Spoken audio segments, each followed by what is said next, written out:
Peuple congolais, botala batu oyo Kabila ati na tête ya armée pona koboma biso après le 23 décembre 2018. Botala bilongi na bango bien bobosa na bango te. Bango oyo nde batu bako assassiner biso. Bati bango sikoyo na tête ya armée na biso.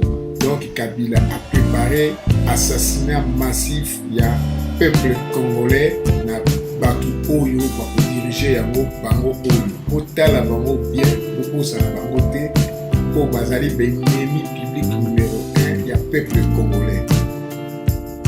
Peuple congolais lelo na ye pona to réfléchir na situation oyo ezali koleka na Congo. Tozali sikoyo na mois de juillet tangu tokomi kobeleme pona élection na mbala moko tomoni Kabila a créé Front commun pour le Congo. Ndeko na ngai pona ngai Front commun pour le Congo, ezali neti Afdel bis. Maintenant que l'ennemi est de nouveau en sérieuse difficulté quant à la continuité de son régime et à sa légitimité, et pour crédibiliser et légaliser le maintien de son système d'occupation, il a besoin de recourir de nouveau à son masque congolais. Et cette fois-ci, ce masque porte le nom de Front commun pour le Congo. Front commun pour le Congo, en sigle FCC, mais les patriotes résistants congolais lui ont donné la bonne appellation de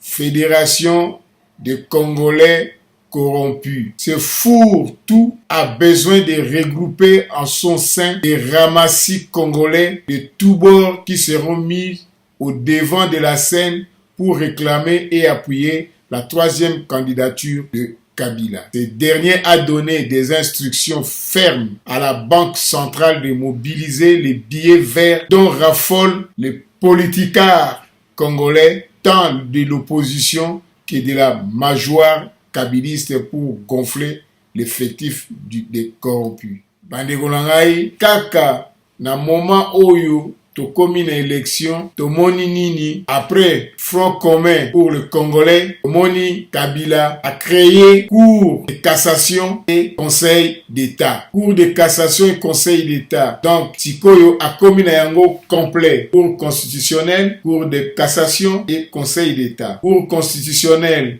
yango de mutu ekopesa ye droit ya ko continuer na mandat na ye troisième mandat, et Cour de cassation yango de mutu ekokase ba droit oyo ekolinga ko empêcher ye po a passer na troisième mandat. Esilite lelo yo toza komona remaniement esalami na kati ya armée. Lelo yo nde na ye pona tosolula remaniement oyo esalami na kati ya armée. Ndeko na ngai ezali grave. Asangisi ba Congolais pona tango azotake bakomona elongi ya ba Congolais nde mutu ezali liboso. Sont des Congolais mutu balingi ye azala. Na ba Chibala batu bazalaki ba opposant.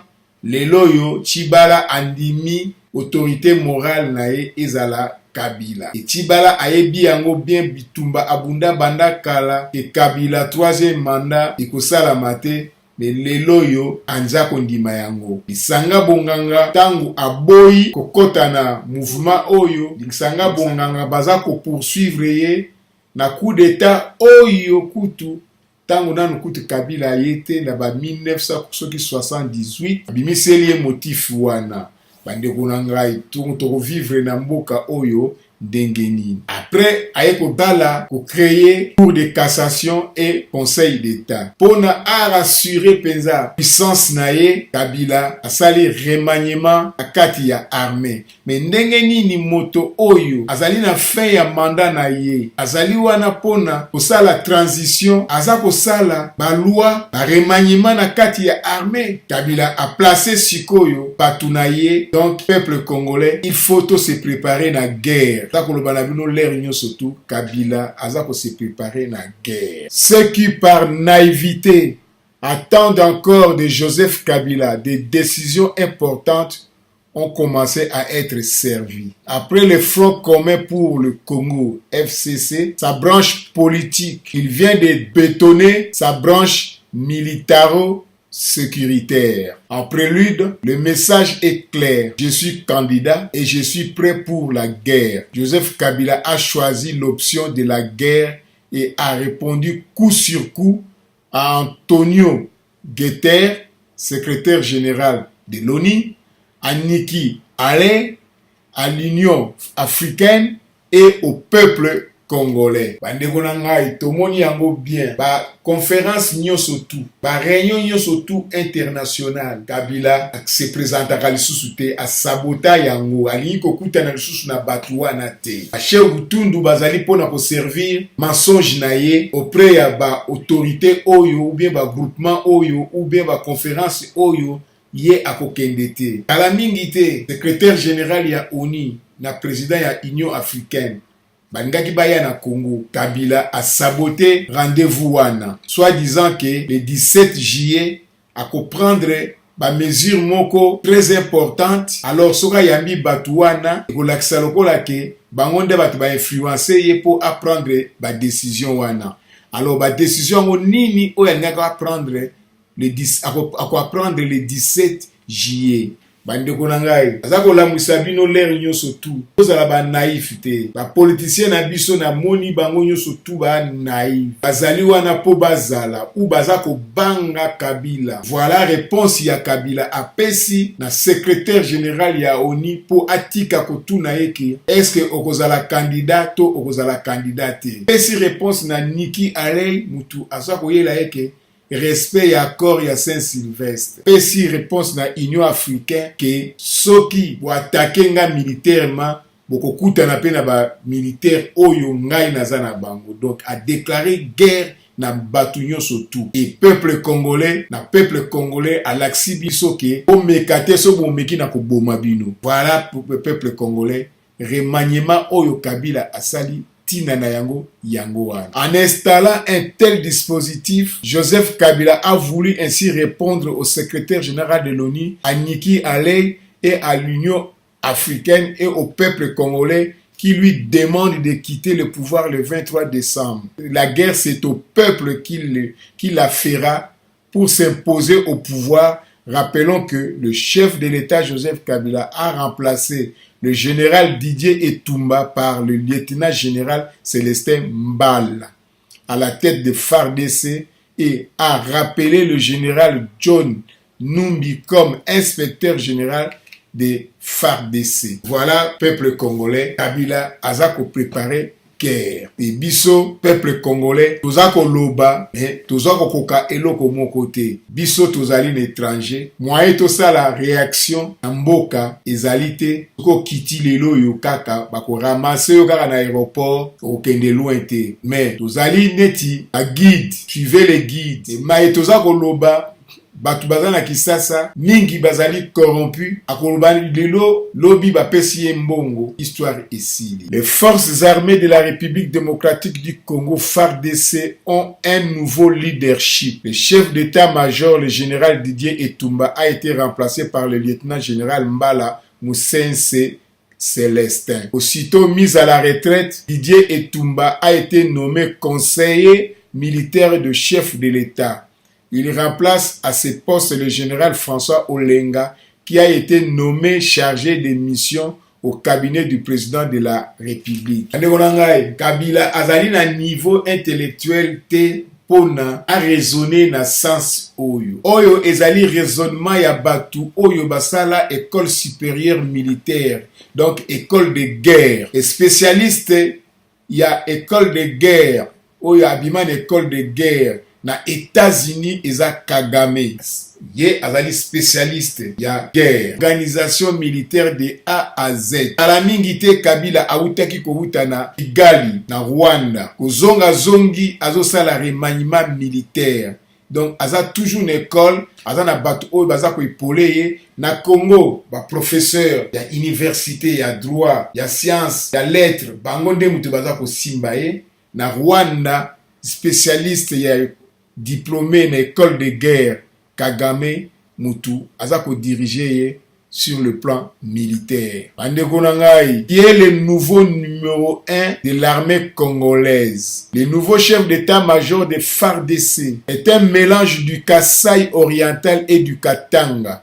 Lui qui est de la tribu Bayovira du Katanga et des mers Luba de Mbujimai. Ndeko na ngai na yebisaka bino na émission musu na salaki ke toza na guerre na bakatange. Bitumba na biso ezali bakatange. Kabila a rassemblé que aux environs autour na ye ezaka bakatange. Oyo batu basimbi armée na biso. Alors biso tokoloba ba Rwandais. Ndeko na ngai toluka totika nanu pe esprit ya ba Rwandais parce que awa tomoni bakombo oyo ezali awa. Didier Etumba azalaki congolais, Mbala Musense Célestin azali congolais, François Olenga azali congolais, Amisi azali congolais. Et bango nyonso tout bazali bakatange. Donc na place ya bakatange, biso zoko mona ba Rwandais tout le temps. Non, batu bazako sala biso ba mubulu eza bakatange. Ibazali na propos na idée que soki e bas e bousser et bébé na Kinshasa, donc il va ko barricade côté ya est. Et soki Kabila atikali na pouvoir, bandeko na ngai wana na yebisibino lelo boye bango bien, capitale ekolongwa na Kinshasa ekokende na Lubumbashi. Mende alobaka yango, capitale bakoki tia na mboka yoso balingi kotia capitale bako tia capitale. Ce n'est pas nécessairement capitale ezala na Kinshasa. Et na lero na ba changer constitution, otikali na Boumbu ya Libela. Alors batu oyo baki kosala opération na batu oyo basi bayebani bakotisa bango sikoyo na bagetapa bamutambu azali te na kati na biso bakomando oyo bazalaka na Mobutu musala na bango nini mingi pe baza na Kinshasa wana baibu na Kinshasa wana koma bakuki ko décider te abanda bambiscade abanda ko pelisa moto ndeko na ngai aliro tozo kende nango avantage ndenge naza komona ezaka na côté ya ministre de l'intérieur Henri Mova élection simba makamingi na ministre de l'intérieur omoni yango bien que Henri Mova ona ba regroupement politique pour na ba parti politique atiki ba parti politique ba dédoublement politique IDPS ezali 4 et bango wana nyoso tunde batu ba koti sikoyo na front commun pour le Congo. Donc c'est-à-dire que Félix a se présenté Chibala Zaline na UDPS atandenge nini okanisi Mova Henri Mova akolinga a programmer mutu mususu parti mususu nanga mutu aza na manette sikoyo ya élection fichier électoral de 16,6% ba faux électeurs baza ko exister tileloyo qui est le nouveau numéro 1 de l'armée congolaise. Numéro 1 armée congolaise azali est parti mama na ye Mutambujimai tata na ye Mutakatanga. Il est l'un des militaires influents bénéficiant de la confiance du président de la République. Célestin Mbala a longtemps occupé les fonctions de chef d'état-major particulier du chef de l'État, qui a continué à cumuler avec celle de chef d'état-major de l'administration militaire avant la restructuration de l'armée en 2014. Donc c'est-à-dire que tuerie surtout au yozako passé, à meurtre tout au yozako passé na Congo. Ye azali ko assister à ko participer nango na Moulili parce que azali chef d'état-major particulier à président de la République. Donc azali bras droit na ye. Donc c'est à passer serment que akokufa po na Kabila et non akokufa po na Ekolo. Amoni sigo Etumba ana ya yolo à comprendre ngo que à moment moko boye akoya ko buski ko changer esprit ou baza déjà na ba soupçon na ye abeti retraite abiso to tiki na retraite to bosani to tiki musika bakoki ko récupérer na ba opposant puis sikoyo conseiller ya présidence de la République pour siko ba mona kaye à surveiller à moindre faux pas à récupérer. Voilà si babiloko eza ko salama kati ya Congo bande konangai. Il faut to raisonner, le moment est difficile. Kabilazo se préparer na guerre. Avantage eza na côté na ye. Ndenge nini to ko tourner avantage wane koma na côté na biso ndenge nini toko utiliser force na ye pona to combattre ye. Voilà bande konanga diaspora biloko oyo na moya lelo oyo poto sangana pona to luka ba solution na yango otika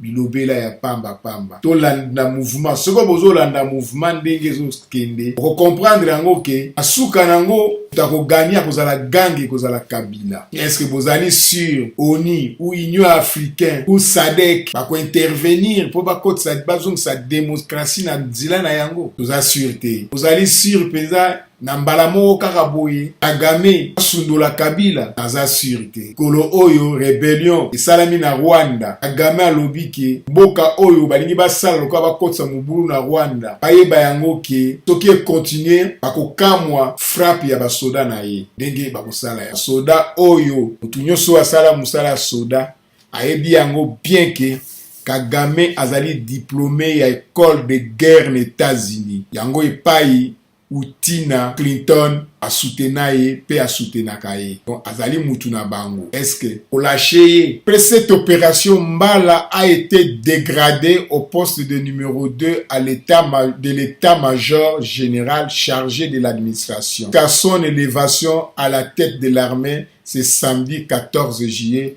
2018. Pourquoi Mbala? Pourquoi Mbala et pas personne d'autre? Parce que Mbala, Moutou Azalaga toujours côté ya Kabila, chef de l'état-major particulier ya Kabila. Donc, comme si on a stade final, Oyo, Bakozala na pitié te, Balongoli Sikoyo etumba, Batie na pembeni, cour de constitutionnel na cour ya cassation balongoli vundwawe batie sikoyo na conseil d'état Kabila zo placé ba pion na ye et le 17 juillet bandeko na ngai pour s'attendre nango que Kabila a prononcer que je suis candidat président de la République oyo akolinga te aluka asala mukili na ye na lero wana okosala nini osoki tokoki te toza na option moko kaka ba mercenaire ou ba suicidaire zali mouvement ya kota bandi bwa mingi bapanzi bango baza ko baluka oki kozwa bango bongo bino batu otiba numéro ya ba compte ya banque liboso ya ba video na bino ba écran na bino donc c'est que ozali na ba vue temps ba 300 30 000, 20 000, 30 000, 40 000, 15 000 vues na séance moko. Vous en avez abonné 10 000, 15 000, 200 000 abonnés. Tolanda bakatumbi te, tolanda badokolote, pona bambongo na bango. Mais bino moko, biso moko. Popoza na maloba peze ya kopesa na batu, koyebisa batu na ndenge kokeli. Et à partir à moment on a zala penza sincère et fidèle. Dans la solution moussouté, on a sali émission, on a fait comprendre pourquoi Kabila a sali remaniement militaire. On a une branche politique, front commun pour le Congo. Sangisi, à Congolais, naba historien, Alandi Bakabila, on a mbongo. Un ministre et un gouvernement, ou ya opposition, bakendara kuna spona, selon accord, lelo yo bakomi, komi na PPRD. Na regroupement ya PPRD. Et voilà aujourd'hui, stade ya Souka ya Kabila ezali, remaniement militaire, tango atiango en place, a mercenaire bazali prêt, on a quoi intervenir, ou yazala ki yanke na kota ba Zambi wana. Ba mercenaire wana ba M23 bazali, toyebi ke Russie azo soutenir Kabila na ba armement. Toyebi ke Chine mutu aza ko soutenir Kabila na ba armement badui tout ya ba minduki oyo ezwami na kati ya Congo na Kinshasa na Bukavu na Goma tout bandui wana tout ya ba cartouche ezolakisa ke ba marque ya ba chinois poto lukato sangana poto yebake so to sala manifestation ya engenini ya banani OIF akoma akende na Kinshasa lobaki ya trouva 16,6% ya ba irrégulier tango akoma wa avana na ye nie awa na ba journaux awa belela yango rien secrétaire général ya ONU ba saboter rendez-vous na ye ayeko kosa ye andimi et ce Kabila lobi ke akozala candidat bakosala nini c'est là tokosala ba manifestation contre l'ONU atbaza na États-Unis c'est le moment ya kotelemela ONU na États-Unis biso awa il est temps to sala ba manifestation to telemela Macron bazo bebisa mwanda na pétrole mwande baby population eza ko souffrir ba polluer mai bambisi ba kufi population eza sona ba poisson te lelo yo akomi na parc ya Virunga regrettera trop. Joseph Kabila a aussi nommé le général John Numbi au poste de l'inspecteur général de FARDC. Cet officier supérieur fait donc son grand retour aux affaires depuis sa suspension en 2010 à la suite de l'enquête initiée sur l'assassinat de l'ancien directeur de la voix de Sans-Voix Floribert Chebeya. John Numbi ye mutu aboma Floribert Chebeya. Tango balandeli yango basuspendre ye batie na mulili babatimisi ye. Jongle tango ekomi kimia azongisi ye sikoyo. Bon, CPI, musala na yango nini? Comité international, droit de l'homme, musala na yango nini? Tango Kabila azongisi ye, approuvé sikoyo ke, Chebeya akufa na sous-ordre na ye. Parce que mutu oyo azali soupçonné na mort na ye, ozongisi ye pe omatisi ye ba grade. Il occupait au moment des faits le fonction d'inspecteur général de la police nationale congolaise. Par une ordonnance présidentielle le 6 juin 2017, Johnny Numbi avait été élevé au titre honorifique de grands officiers de l'ordre des héros national Kabila Lumumba, reconnaissant ses mérites et services loyaux rendus à la nation. À part Oboma Chebeya, service nini loyaux oyo John Numbi a rendre na Congo. Service nini ezali clair azui médaille wana parce que Aboma Floribert Chebeya et lelo yo ba matisi sikoyo akomi inspecteur général de la FARDC. Anekolangai likambo oyo na koluba sikoyo na video oyo okomona ke ozana l'enfer. Donc Congo kokozala lisusu te ndenge toyebayaki Congo ndenge tokolelaki itoti kango na groupe abatu moko boyi basoda oyo bayaka basoda ya Mobutu bakoma nango ba bamisusu na bana bakoma ba vie bamisusu basula bamisusu ba maladif bamisusu bobange kota bango po ba mingi bakotaki armée na biso tango ya Mobutu parce que ndeko na ye azali général akoti lelo lobi akomi adjudant bitumba moko ebundamaka te yende mutu soka bimi na site akomi kobeta ba civil yango ti lelo yo omonaka réaction moko te o camion moko epumbwaki kuna panzani rien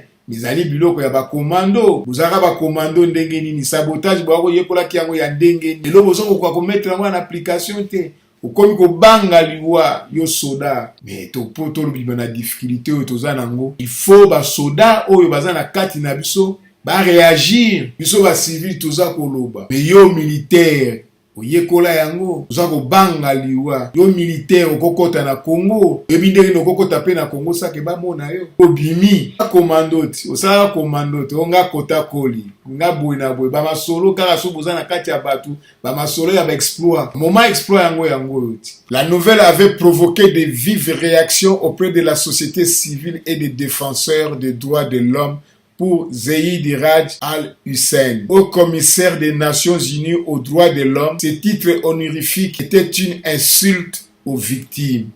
Mais monsieur Zeid Doyo, soki alobi ke titre honorifique wana ezali insulte aux victimes. Azalaki présent tant basalaki ba élection, ba bimisi Congo a participé siko na conseil ya droits de l'homme. Ba président ya ba pays d'Afrique oyo bapuyaki ke Congo et gagné participer na conseil des droits de l'homme. Elo yo balobaka nini?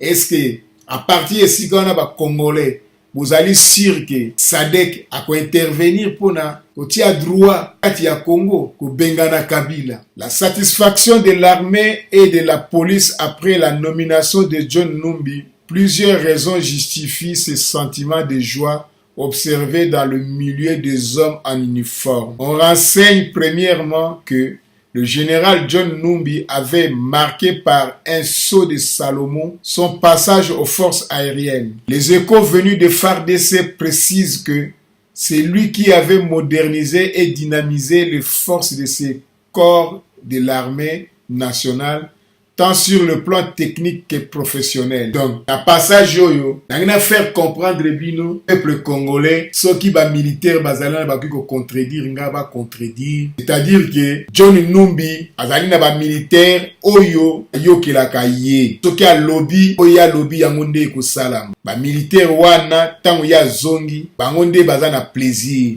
Kongo sikoyo, ba militaire wana, baza ba Rwandais, baza ba Congolais. Pour Numbi azali congolais.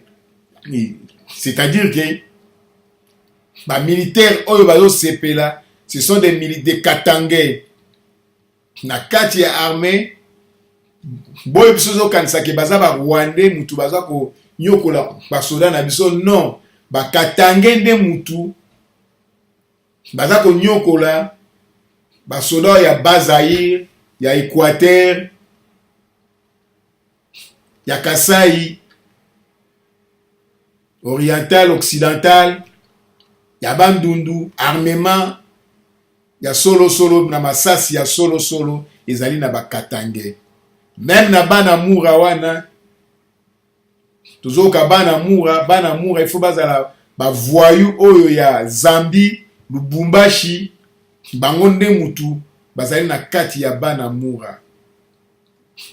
Et sikoyo comme Gédéon Kyungu azali ba bana na ye ba rebelle na ye bazana ba rôle na kati ya opération oyo Kabila azali ko préparer. C'est pourquoi pour nazoluka ba mibali oyo tokoki ko discuter ba makambo oyo et puis tozwi conclusion. Pa ba biloka ba discussion ke yo yake yo yeba tout. Eza makambo ya ngai te. A Congolais mingi baza na ndaku baza ko comprendre. Baza na mour ya pays. Mais batu oyo bazo bimisa bilongi po na pays. Ba acto baza ko sala, eza ko bangisa ba Congolais kaka po ba ya ko participer. Yango to ko mona ke na ba manifestation ba Congolais bazo obimate. Peut-être baza ko banga. Mais ba Congolais oyo baza na kati ya ndaku bango nde mutu naza ko yebisa bango ke moment est grave. Bo pesa ba solution na bino. Ba idée na bino. Boyo bazana ba funguli ba compte pona ba Congolais ba tia ba mbongo na kati. Na soi-disant ba but oyo bino moko boza ko créer ke but boye pona soki salami boye. Tozana besoin ya mbongo pona soki yindi na Congo tokoka kosomba masasi pa esomba maka po toyebi yango na kati ya poto toyebi yango awa toyebi yango ba pays de l'est awa RSS panzana tango RSS panzana donc ba l'Ukraine wana bazana ba crise ba problème ezali trop ba l'Ukraine ba ni tout ça là makambo koleka na ndenge kokeli ya solo. Bon raisonner, autant on reconnaît l'arbre par ses fruits, autant la présence du général John Numbi à la tête des forces aériennes a été appréciée à l'aune des résultats jugés satisfaisants qui peint le même tableau reluisant de Numbi à la police. Dans ce moment, bien, Numbi azan armée alonge na armée à côté de la police, donc c'est-à-dire que azana batu oyo ye a dirijaka azana groupe ba soldat oyo ye a dirijaka ba soldat na baza fort pour na biso population. Mais contre guerre contre ba soldat est-ce que bako tenir? Alors ba soldat contre ba soldat bako uta wapi? Est-ce que SADC Union africaine ezali Kagame? Est-ce que Kagame akolingo sala rôle ya président ya Union africaine contre Yemoko? Ça c'est la question il faut te se poser. Ces mises en place au sein de l'armée sont-elles les grandes décisions annoncées par Kabila? Yango ba décision à le 17 juillet. Pour le bic à le 17 juillet, ba décision moko ya makasi. Yango remaniement ya sali yango. Comment un président fin mandat peut-il nommer dans la hiérarchie militaire à 5 mois de son départ? et opposant na biso bazoloba rien tant bazoloba rien donc yango ne place ezolakisa Kabila ke aza na droit aza kobanga koloba po akokanga bango akobwaka bango na prison epe muta koloba akozala te tomoni ti bana lusha baza kuna bakombata ya IDPS bakoma bakamwi na sapu baza na prison tileloyo Frank Diongo John Ndongala Jekoko azali kuna mwana semi baleka ye nana lobaka bundu dia Congo bakoloba kyo na azali botika babilobela wana mwana semi baleka ye so baleka ete na moment oyo ne place moment oyo ke mwana semi aza important mais rien baleka ye bolo ba bien ki baleka ye to bana ko porter plainte peuple congolais aza ko yebisa bino oyo préparation ya Kabila élection oyo to kenango tango Kabila ndimi yango na lobaka ngo mukolo kanila ko ndimango mukolo oyo akomona siko ke aza prêt aza ko installer force na ye et 17 pe Kabila ko loba peke dauphin na ngai yeyo na pesi dauphin na ngai ngana ko se présenter te parti ya moment wana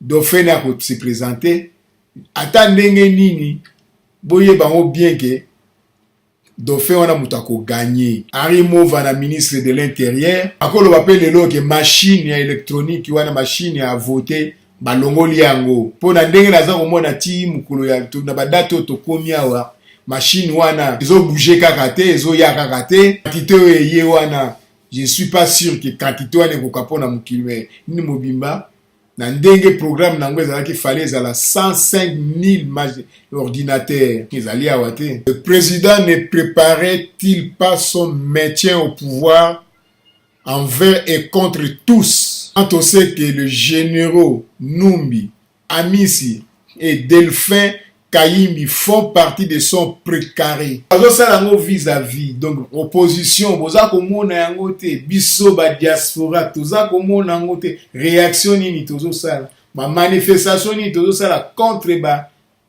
remaniement oyo poto laksa sikoyo na opinion internationale que voilà Kabila aza ko se préparer guerre otokebisa directement ba Numbi oyo ba Misi tokebisa bango ke bokeba bosala attention okokota na jep na yo demarango okay igale muke amakambo wana esalama kati ya Kisasa faza bazana kati ya Kisasa wana ba maimai oto bakotia motema ba maimai non ba maimai bazo boma kaka population na biso lisusu donc diaspora il faut to lukatos to sangana poto yeba eloko nini penza toki kosala na Congo parce que guerre penze zali entre le 23 juillet jusqu'au 8 août. Yango de place makambutu ekosila. Tozila le 23 décembre été pour le 23 décembre ils ont des élections. Candidature ekotaki élection provinciale. Siko tozo kota siko ya élection présidentielle. Yango de toyeba nani oyo ba poser ba candidature ya présidence de la République et perdre nani oyo a poser candidature mais ndenge nini toko surveiller sikoyo ba élection wana étant donné que ministre de l'intérieur azali Henri Mova oyo azalaki secrétaire ya PPRD et ba tie wana pona d'élection. Ces nominations prouvent que le nouveau président élu devra faire avec un état-major pro-Kabila. Segundo, Kabila prépare la pré-élection en nommant ses proches au pouvoir. Si vous le sous photo comprendre l'ango bien. Mais tu sais que l'état où la président de la République, on va travailler sur koyo. Na chef d'état-major pro Kabila go ba garde du corps na yo bango mutu bakopesa yo ango ba garde du corps donc c'est-à-dire que chaque jour ozala na sursis mokolo bako décider ba éliminer yo alors na parti à moment wana Kabila a occupé poste nini après présidence de la République président ya Sénat to azana nous jeune a qui go reprendre sikoyo armée. On va reprendre armée. Yo ko empêcher ye ndenge nini ke apprendre armée te. Pour ce que l'ongolier révolte mutinerie et salami na armée ala bandeko na ngai eza babiloko ebele il faut to réfléchir yango élection na biso tokokende yango na Congo ezali jeté to réfléchir bien à quelques jours du dépôt de candidature à la présidentielle du 23 décembre 2018 et surtout dans un environnement politique caractérisé par des menaces de tous ordres, y compris l'ultimatum des CLC dont l'expiration est fixée au 8 août prochain, cette nouvelle série de nominations est perçue comme un signe avant-coureur de la hargne avec laquelle le chef de l'État tient au respect à la fois de la souveraineté du pays qui, normalement, transite par l'intégrité du territoire et l'intangibilité des frontières. Mandeko na ngai za komona ke Kabila mandat esili mais a se transformer na chef ya mafia on a gourou eloko eki ko arrêter na monde ezate mais Kabila za plus puissant que Saddam Hussein te Kabila za plus puissant que Kadhafi te mais pourquoi il est loyo ba comité international baza kotika ye asala makambo oyo aza kosala. Voilà peuple congolais, situation ya Congo alingaki na faire comprendre bino lelo ke Kabila abandi na front commun pour le Congo aye na création ya cour de cassation na conseil d'état sikoyo kaye kosukisa na emaniement kati ya armée tokosala nini bandeko na ngai omoni babiloko oyo soki Corneille Nangaa azalaki te soki Henri Mova aza ministre de l'intérieur te soki to respectaki accord à Saint-Sylvestre les 4 ministères d'état ilingaki kozala na maboko ya opposant parti ya moment wana ngao totika bo Kabila olingi élection 3e mandat yaka pom Kabila ki ko présenter candidature na ye akopola mais tant toyebi déjà que machine ya tricherie eza en marche tango nde eloko ezosala biso mutu pasi ke 3e mandat non pourquoi soka se présenter ye kaka mutu akoganye po bakotricher soki pas à se présenter te tu as PPRD oyo ako se présenter ako gagner dali dilemme dali ba calcul moko opposition azondima ba ketine élection wana ekozala tricher corrompu na ba sens nyonso bandeko na nga nomination de John Numbi Paul Mouilambwe témoin clé dans l'affaire Chebea qui craindre pour sa vie. John Numbi, ancien inspecteur général de la police nationale congolaise, suspendu de ses fonctions après avoir été cité comme commanditaire à l'assassinat de Floribert Chebea et de son chauffeur fidèle Bazana en juin 2010. A été nommé inspecteur de FARDC le samedi 14 juillet dernier par le président Kabila. Un retour aux affaires qui provoque la contestation des associations des droits de l'homme et de Paul Mouilambwe, l'ex-major de police nationale, un des acteurs clés du maître qui a fui au Sénégal depuis 2013. Je prends à témoin toute l'opinion internationale que la nomination de John Numbi au poste de l'inspecteur général de la FARDC et son retour en force fait craindre mon élimination physique. C'est indiqué ce dernier sur son compte Twitter dimanche 15 juillet. Bandeko na ngai soki Paul Mouilambwe aza kobanga sikoyo ke vi na ye komi na danger na nomination ya John Numbi ongo sikoyo CPI la tribunal international eza kosala nini ba droit de l'homme pourquoi batika Numbi oyo tilelo oyo ndeko na ngai donc c'est place oyo sika toza komona ke Kabila aza na assurance moko boye il faut tolinga toyeba assurance wana peuple congolais toyebi ke Russie aza ko soutenir Kabila mais toza na confirmation te mais tango tozali sikoyo awa na kati ya Europe Russie eza musika te na biso awa batu oyo baza koloba ke baza ba candidat président de la République awa na kati ya diaspora batu oyo ba élection uti ko salama ba nommer bango ba président de la République ba inspecteur eti madame Asavubu ba nommer au président ya diaspora muzana droit ko senga audience na Poutine. Okokuta na Poutine. Pour tourner les biso makambo na Poutine. A rassurer biso. Avant le 23 janvier. Oko senga audience na président ya Chine. Sangisi bambongo. Futi ticket à aller-retour na kolala na makambo na yo kuna pour toza ebele na kata diaspora. Oko noko poser les biso ba question. Poto yeba. Appui na bango ezandenge nini. D'ici le 23 décembre. Soki to sali ba démarche wana te. Ko boma oyo ba boma ki batu na le 16 na le 19 septembre, ils allaient mouquer par rapport à Oyo et pour passer après le 23 décembre pour Kabila Koleksa Aleki a installé directement Basoda Naye. Au moment où bien que ceux qui manifestation ezali car na butuana Basoda Naye ba encerclaka to kokakate kobima. Paul Mwilambwe a dû trouver refuge au Sénégal après l'éclatement de l'affaire Chebea. Présenté comme le témoin clé, le policier déjà entendu par la justice sénégalaise a toujours désigné John Numbi comme responsable numéro 1 de l'assassinat du défenseur des droits de l'homme et de son chauffeur Fidel Bazana. Une thèse que les avocats de l'actuel inspecteur général de la FARDC ont toujours rejeté. Est-ce que John Numbi a convoqué la justice na Sénégal? Non. Pourquoi a convoqué été? Pourquoi a convoqué été?